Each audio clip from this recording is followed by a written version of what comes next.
Well, as we do every Friday, it's time now to pick apart the news of the week with some of the press gallery's best and brightest. And gracing the public broadcaster with their time today, political reporter with National Radio News, Amanda Kopp. Also in the studio today from the West Australian newspaper, political reporter Dan Jarvis-Barty, and from The Guardian Australia, political reporter Josh Butler. Welcome to all three of you. I want to start with this framework that Jim Chalmers has released today, the wellbeing framework, the wellbeing budget. It's already being described by some people. A fair bit of criticism already levelled at the government for some of the data points in there, because it probably be a lot of Australians who aren't feeling as happy about their lot in life as this data seems to be suggesting, Amanda Kopp. Yeah, there's definitely a whole lot of good things that this data has said, that's saying that people are, their incomes are higher, we're living longer, which are all good things. But I think, like you said, that with current cost of living pressures, that people perhaps are not feeling quite as comfortable as they were a couple of years ago when this data was actually found. But I think what we need to look at this today in is that what is the concept that we're actually looking at? And I think in some ways it is a good idea, that current economic data doesn't really capture everything that perhaps we want when it comes to figuring out whether Australians are having a good, happy life. GDP doesn't capture perhaps wealth inequality that is growing. So there's a whole lot of things that I think that we could have as a good thing for this idea, but it's got to be based on better numbers. Yeah, certainly, and I don't think there's many people who deny that having a better sense of what those sort of grey areas in terms of economics are would be saying that this isn't a good idea to release a document like this. But Dan Jarvis-Barty, it's something that the Treasurer has long promised. He wanted to release this sort of data. What's the end goal for him in doing so? Well, I think he said that he ultimately wants to align the sort of social goals with the economic goals. So for so long we've talked about as the markers of success of an economy being GDP, being wages, being the employment rate. So I think he wants to sort of shift the discussion. I think ultimately the test of how successful this is and how much the government believe in it is to the extent to which these indicators feed into policy decisions. So if we see these indicators constantly updated, showing certain things, but there's no clear link between what the numbers are showing and government decisions, then I guess, what is this but sort of a bit of show. So I think the proof will be in the decisions the government make based on these numbers. And Josh Butler, when Jim Chalmers first started talking about this idea of a wellbeing budget or a wellbeing framework, that we're in opposition, some of the wise heads out in the ABC Bureau today have gone back to some of the debate at the time, and Josh Frydenberg, the then Treasurer, was quite scathing of this approach. He was even saying that Jim Chalmers had obviously spent a bit of time in an ashram in the Himalayas, quite denigrating of this approach. But it is something that Australian Labor seems to have picked up on from other countries, isn't it? There are other like economies or similar economies that have taken this approach to try to inform their decision making. Yeah, I think it is, as Amanda's already sort of touched on, it is an interesting one because, normally we look at the economy, and it's like, does the line go up or does the line go down? Is it GDP, all these sort of things. And it's like, it doesn't really capture what's going on in people's lives. Some of these indicators are actually really interesting. There's life satisfaction and mental health, feelings of safety, diversity, sense of belonging, time for recreation. These are all things that I think, if you ask people what things are important in your life or what things are weighing you down or things that are impinging on you, these would be ones rather than median household income by, they're actually really important indicators that go to show a far broader picture of how people are dealing with life in the economy, and it broadens it beyond just units in the economy. People are the economy.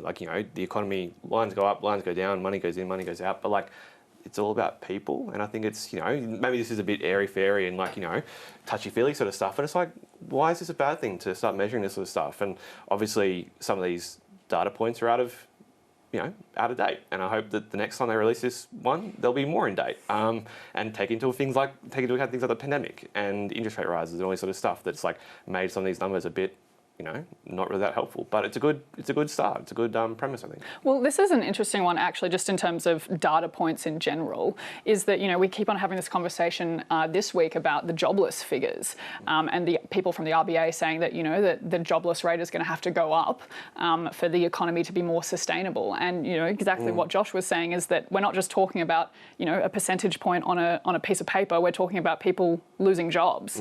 And so I think that in some ways this is a good pivot to looking at, what do these economic indicators actually mean?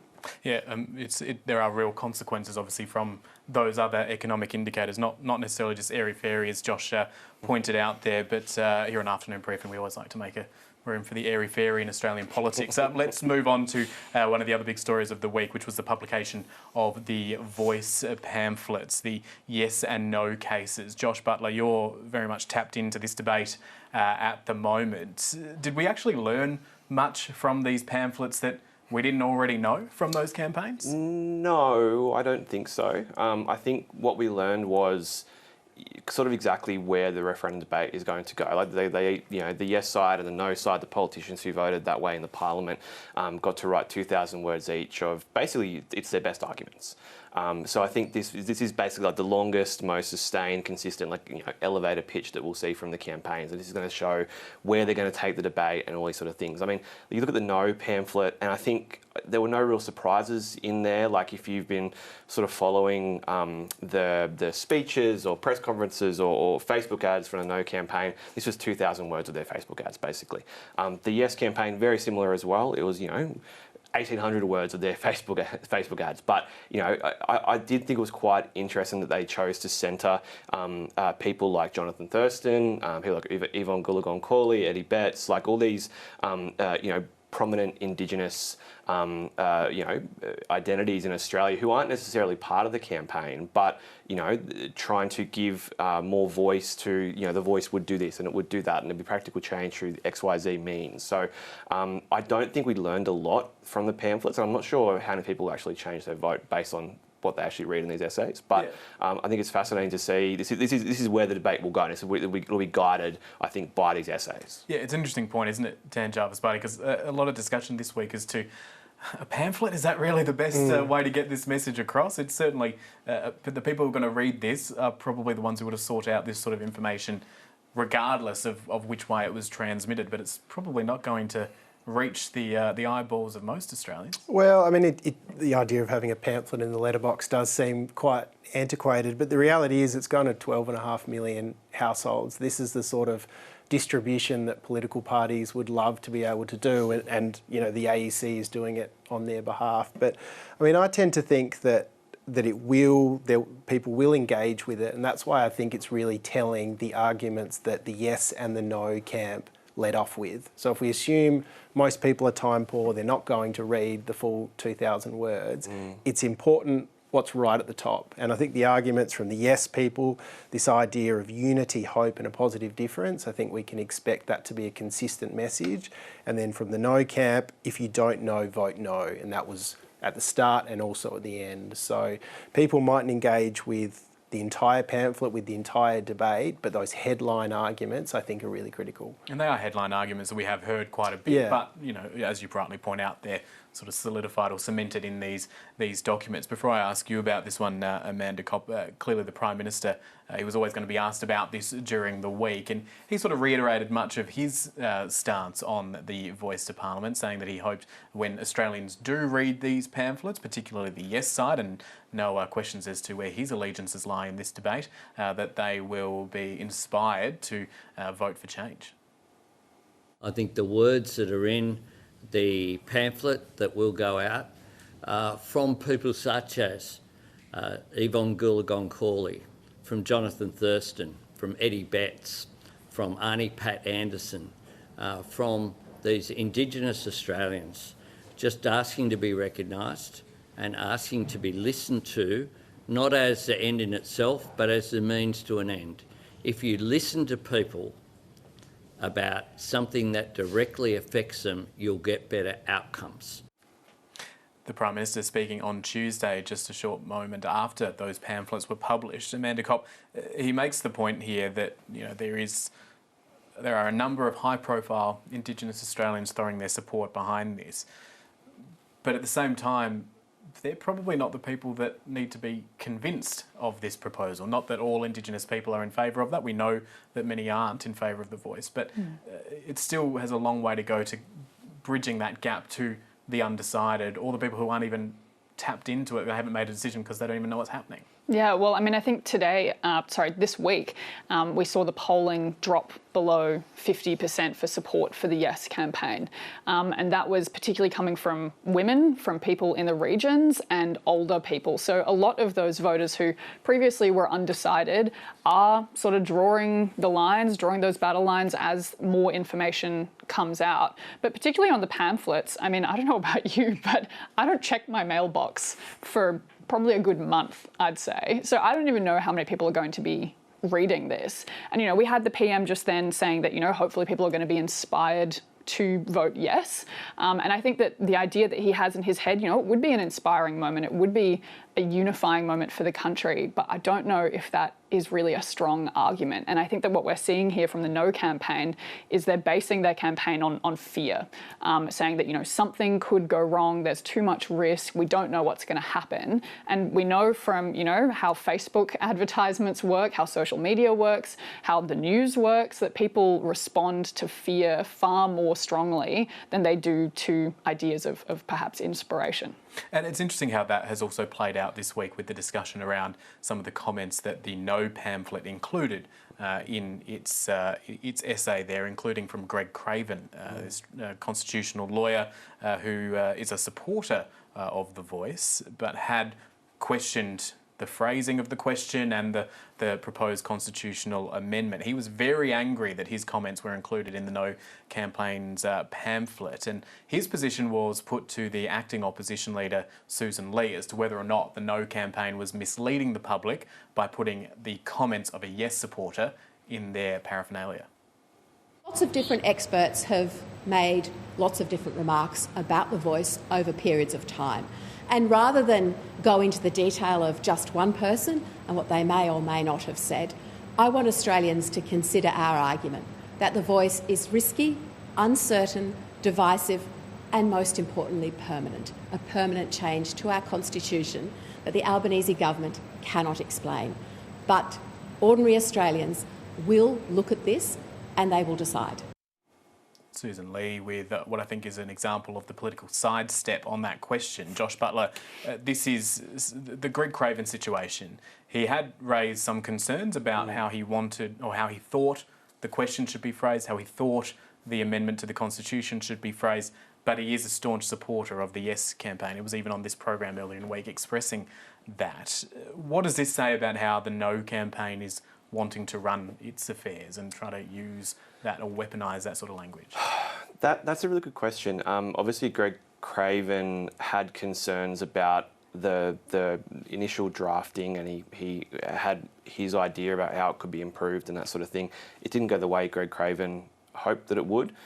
When the draft was finalised, he threw his weight behind it. Like I interviewed him as well, and he said, you know, he backed the concept of The Voice. Maybe he didn't, you know, like that, you know, one word here, one word there, and that sort of thing. But you know, once it was settled, he was like, I'm all on board with it. And this week he said, you know, they've taken, I'm sort of paraphrasing here, he claimed that he'd sort of been taken out of context and that sort of stuff, and that he would redouble his efforts to get a yes vote up.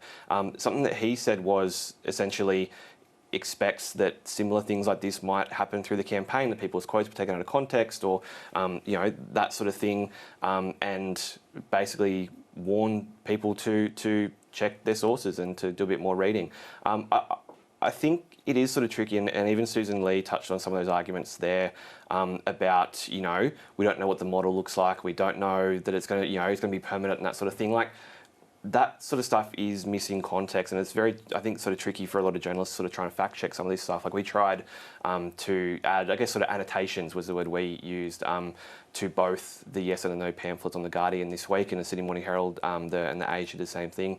They published theirs the day before ours. A lot of this stuff is missing context. Like, you know, there would be no veto power for the Voice. It wouldn't be able to, you know, Parliament would set all of the parameters around the membership and how it's put together and, you know, how it makes representations to the government and that sort of thing. You know, it's going to go in the Constitution, but it could get voted out with a following referendum, so it's not permanent.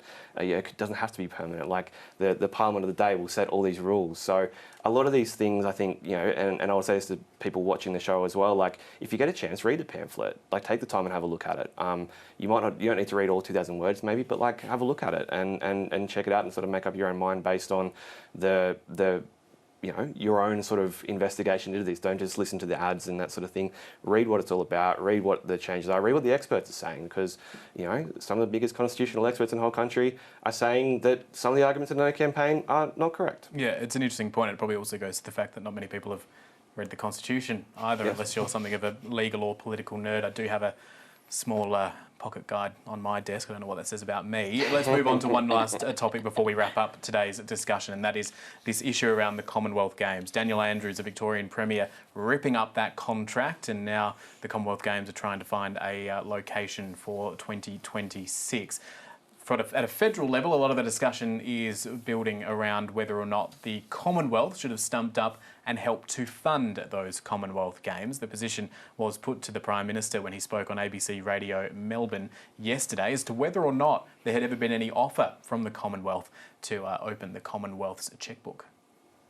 We have discussions between state and federal governments all of the time, but this is a decision of the Victorian government that they've made based upon the change in costings. I think Premier Andrews has been completely upfront about the basis upon which the decision has been made. He can't have been clearer. It's a difficult decision, but it has been made by the Victorian government. He was very upfront about the reasons why.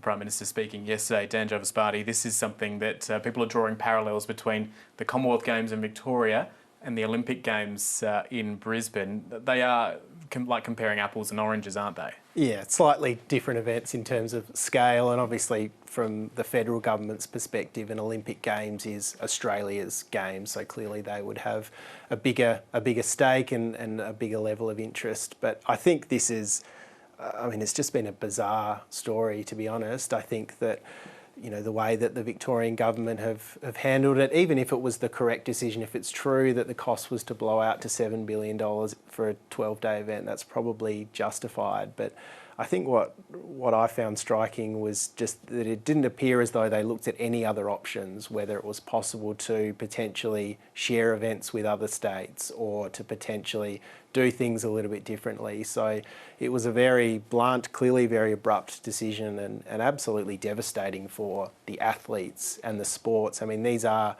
predominantly minor sports that don't get a huge amount of funding. These athletes don't have sort of seasons every year. These events are what they rely on. So devastating for them and seriously bizarre from the Victorian government. Yeah, sports like netball, which aren't in the Olympics, which Australia does very well in, always look to the Commonwealth Games. Last question to you on this one, Amanda Kopp, as we are running out of time. This discussion around federal funding, there is the Olympic Games carries with it a commitment or a desire, to even get a bid over the line, you have to have a commitment from the Commonwealth about the funding. The figures seem a little bit more rubbery for the Commonwealth. It seems like, for the Commonwealth Games, it seems like the federal government is essentially saying, not our problem, don't blame us here. Yeah, they absolutely are. So they clearly haven't stumped up any money for this particular event. But I think the question now is, obviously we're, saving money by not running the Games, but, what has it already cost the Victorian government, and then also the potential of damages. This basically means that, the Commonwealth Games has said that they still want to hold a 2026 Commonwealth Games. Who's going to do that? Who's going to be able to do that in that time frame? Well, Amanda Kopp, Dan Jovasparty, Josh Butler, thank you for the conversation today. Always a pleasure. Thank you. That is Afternoon Briefing for this Friday and for the week. Greg Jennett's back at the desk on Monday, and Casey Briggs is up next here on the ABC News Channel with the rest of the day's top stories. The ABC's team here in the nation's capital, I'm Matthew Doran. Thank you so much for your company. Have a great weekend.